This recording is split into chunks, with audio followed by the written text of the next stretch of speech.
एक बार की बात है, देवताओं के राजा इंद्र ने किसानों से किसी कारण से नाराज होकर 12 वर्षों तक बारिश ना करने का निर्णय लेकर किसानों से कहा, अब आप लोग 12 वर्षों तक फसल नहीं ले सकेंगे।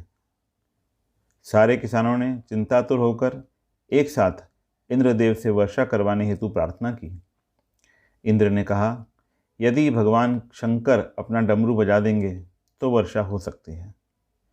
इंद्र ने किसानों को ये उपाय तो बताया, लेकिन साथ में गुप्त वार्ता कर भगवान शिव से ये आग्रह कर दिया कि आप किसानों से सहमत ना होना। जब किसान भगवान शंकर के पास पहुँचे तो भगवान ने उन्हें कहा, डमरू तो 12 वर्ष बाद ही बजेगा। किसानों ने निराश होकर 12 वर्षों तक खेती न करने का निर्णय लिया। उनमें से एक किसान था जिसने खेत में अपना काम करना नहीं छोड़ा। वो नियमित रूप से खेत जोतना, निराई, गुड़ाई, बीज बोने का काम कर रहा था। ये माजरा देखकर गांव के किसान उसका मजाक उड़ाने लगे।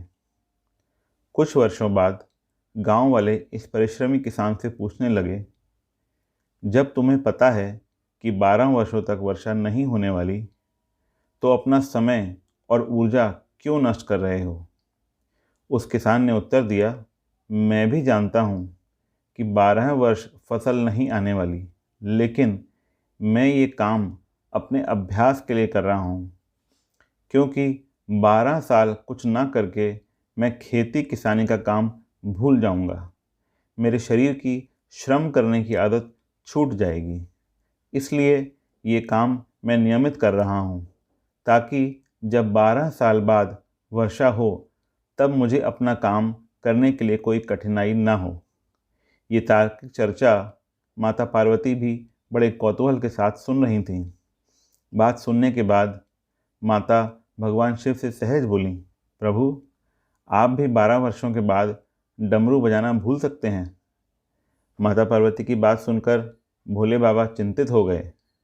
अपना डमरू बज रहा है या नहीं, ये देखने के लिए उन्होंने डमरू उठाया और बजाने का प्रयत्न करने लगे।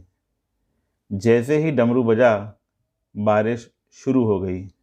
जो किसान अपने खेत में नियमित रूप से काम कर रहा था, उसके खेत में भरपूर फसल आई।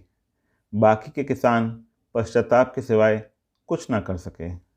मित्रों, इसलिए केवल नकारात्मक बातों पर अपना ध्यान लगाने के बजाय हमें अपने कार्य, व्यवसाय से संबंधित कुशलताओं की धार पैनी करने का अभ्यास करते रहना चाहिए, क्योंकि हम जैसे विचार रखते हैं वैसी ही चीज़ों को अपनी ओर आकर्षित करते हैं। इसलिए हमें सदा ही सकारात्मक विचार करना चाहिए।